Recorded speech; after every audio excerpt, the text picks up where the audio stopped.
L'archidiocèse de Pointe-Noire a animé une conférence de presse à la suite de l'élection du nouveau pape Léon XIV. Plusieurs questions y ont été abordées, parmi lesquelles la continuité ou l'innovation, mais également ce qu'attendent l'Église et le monde du nouveau souverain pontife, Fulgence Bikoumou. À la fumée blanche qui s'est levée jeudi soir de la chapelle Sixtine au Vatican, annonçant l'élection d'un nouveau souverain pontife à la tête de l'Église catholique. Après le décès du pape François, l'archidiocèse de Pointe-Noire n'est pas resté en marge des jubilés. Traduisons la joie comme un peu partout à travers le monde pour l'élection d'un nouveau pape. Joie traduite au cours d'une conférence de presse animée par l'abbé Ulrich Ghislain Tikeya, responsable de la commission média de l'archidiocèse de Pointe-Noire.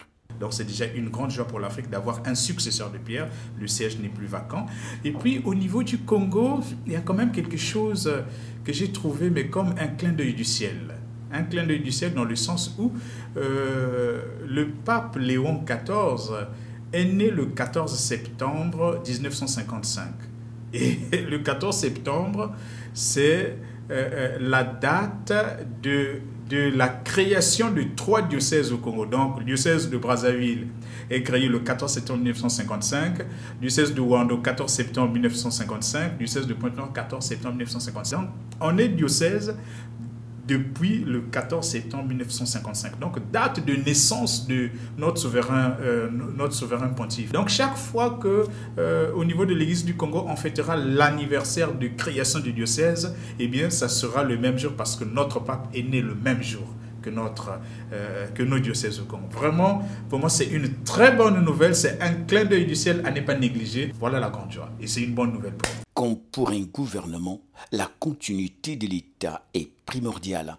Mais avec les réformes entreprises par son prédécesseur François, Léon XIV restera-t-il sur la continuité ou il faut s'attendre avec son arrivée à une nouvelle ère? Il faut reconnaître que tous les papes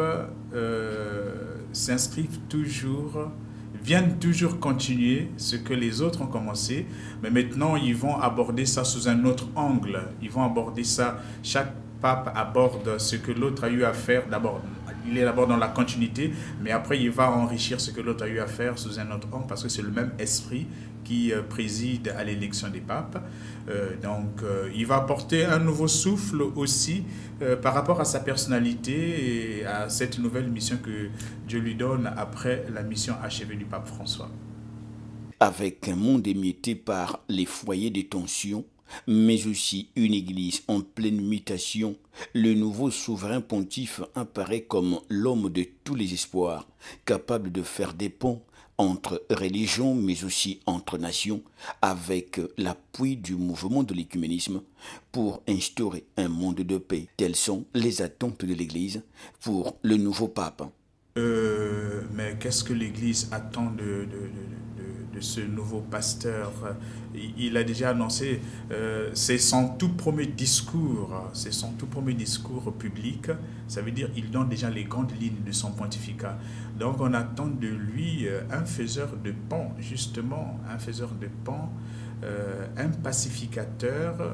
On attend que ce soit un pape faiseur de pont, pacificateur. Vraiment, il a déjà annoncé faiseur de pont entre les religions, le travail qu'avaient déjà commencé ses prédécesseurs, surtout le pape François, qui a travaillé pour le dialogue interreligieux, pour le mouvement écuménique des églises chrétiennes et autres. Donc, je crois qu'il va aller dans ce sens-là, pour un monde pacifique, un monde pacifié. Je pense encore à ce qu'il disait dans son premier discours. Il parle de la paix, il dit « La paix, nous avons besoin d'une paix désarmée, une paix désarmante